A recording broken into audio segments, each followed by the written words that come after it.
This morning on my Facebook, a memory popped up from 9 years ago, and it was 9 years ago today that Chris and I were in Africa for the first time. And so I wanted to kind of share our Africa journey. I don't talk much about what we do in Africa and our calling to Africa, but that memory just flashed me back. And it was 9 years ago that we were at a conference, and it was during the worship time, and God spoke very clearly to Chris about Africa. And he just gave him a simple phrase, and then that was it. And so Chris came to me and talked to me about what God had told him, and it was totally unexpected, not something we had thought about ever. And so as we processed it and talked about it and prayed about it, we thought, in our own mind, we took what God said, and then we thought, okay, what does this mean?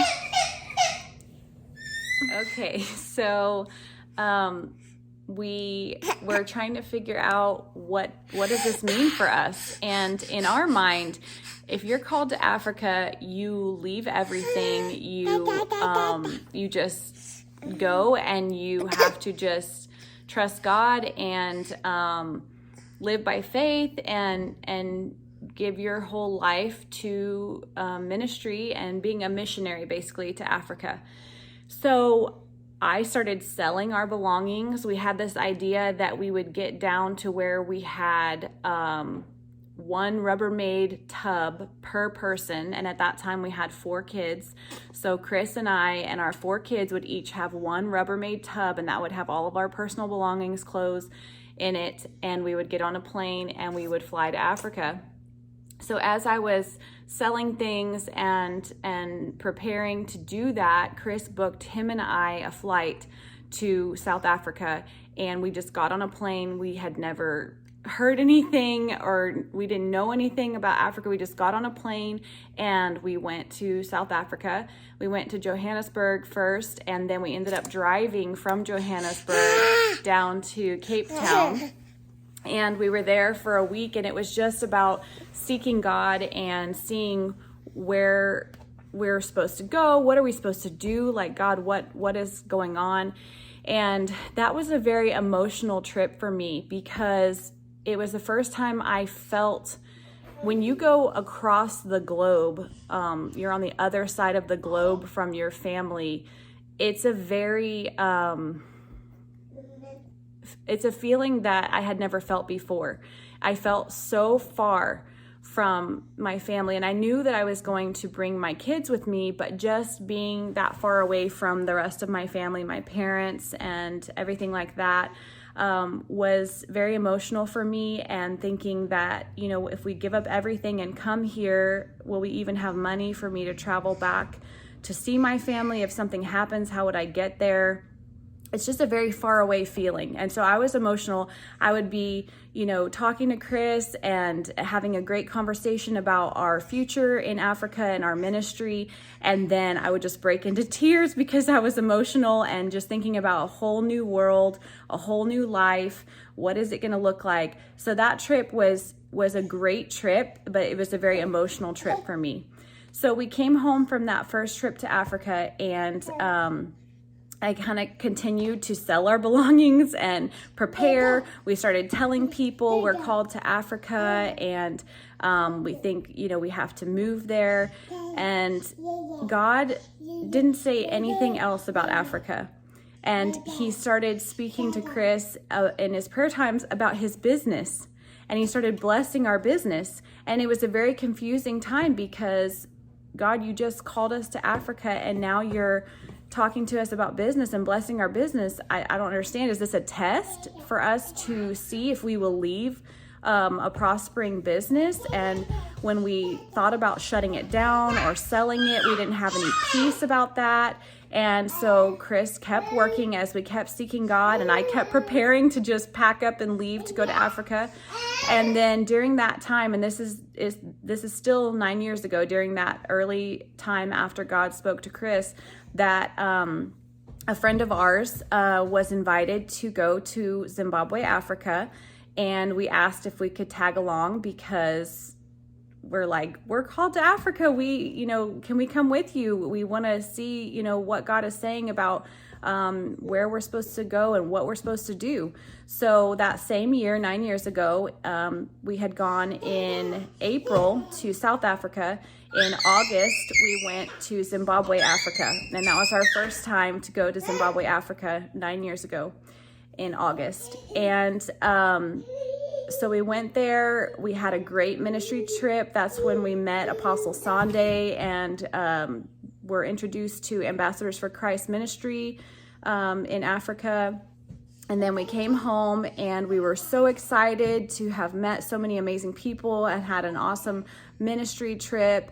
And then we were invited to come back and preach at their youth conference in December. And so we went back and did that. And meanwhile, God was still blessing our business, speaking to Chris about our business.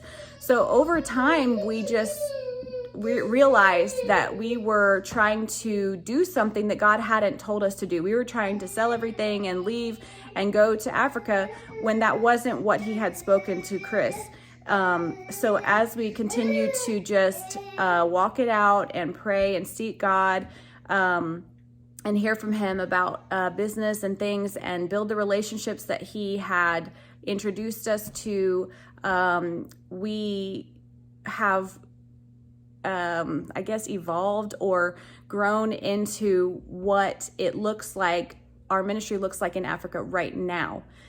We do still believe that we will end up spending a lot of time, have a home over in Africa and do a lot more ministry time there. But in this season, God is blessing our business, and it enables us to do more in Africa because of the finances that we are able to use. And so it's not what we thought it would look like right now, but it is amazing to see how God will tell you something and he just gives you a little piece, and then you have to walk it out and keep seeking him and just take the next step that he gives you, and then the next step and the next step. And so right now we have finished some church buildings in Africa. We travel there. Well, before COVID, we were traveling there at least once a year, usually multiple times a year for conferences. And I believe that I'm hoping within 2 years, we will be able to open our first children's home. That is a huge passion and heart of mine. There are so many orphans in Africa, and I have a heart for them. And so I believe that's in the near future for us. And just continuing to see what God wants us to do there. But it's definitely on our minds and in our hearts all the time. God has placed it there, and we don't know exactly what it's going to look like in the future. But right now, she's being fussy. Right now, that's what we do. We just do financially what God tells us to do and what we feel led to do, and then we go there and minister, and we probably will be spending more time there as the years go on and our kids get older and things like that. But to be honest, we're just taking it one step at a time and doing what we feel God leads us to do. But again, that memory popped up on my Facebook of 9 years ago. It was our first time in Africa, and it just made me think about the journey, 9 years. And at that moment, 9 years ago, I thought, this is it. I'm leaving everything and I'm moving over here. In fact, we tried, soon after that, we tried to get just a 3-month visa so that we could go for 3 months, because we couldn't apply to go full time, but we could apply for a 3-month visa. And we were getting everything ready to do that, and it was denied. And that was a big point where we took a step back and said, God, what are we doing wrong? What is going on?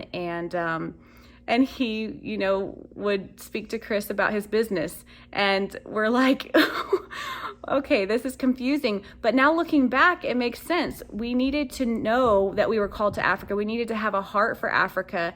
And then, so that when the business was blessed, we would use those finances to do the things that he wanted us to do in Africa. And so it's been an amazing journey, and I think this applies to so many areas of life, that when God speaks something to you or puts a desire in your heart, that our natural mind will take that and run with it and try to figure out what it means and what the next step is. But just be willing and obedient, and God will show you the next step and the next step and the next step. And it's very exciting. I'm so grateful that he called us to do ministry in Africa. And I just, the first time we went there, I felt like I was a world away from home, but now I feel like I have two homes. I feel like half of my heart is here in the States, and then half of my heart is in Africa. And so when I'm here, I feel like I'm a world away from that home. And when I'm there, I feel like I'm a world away from this home.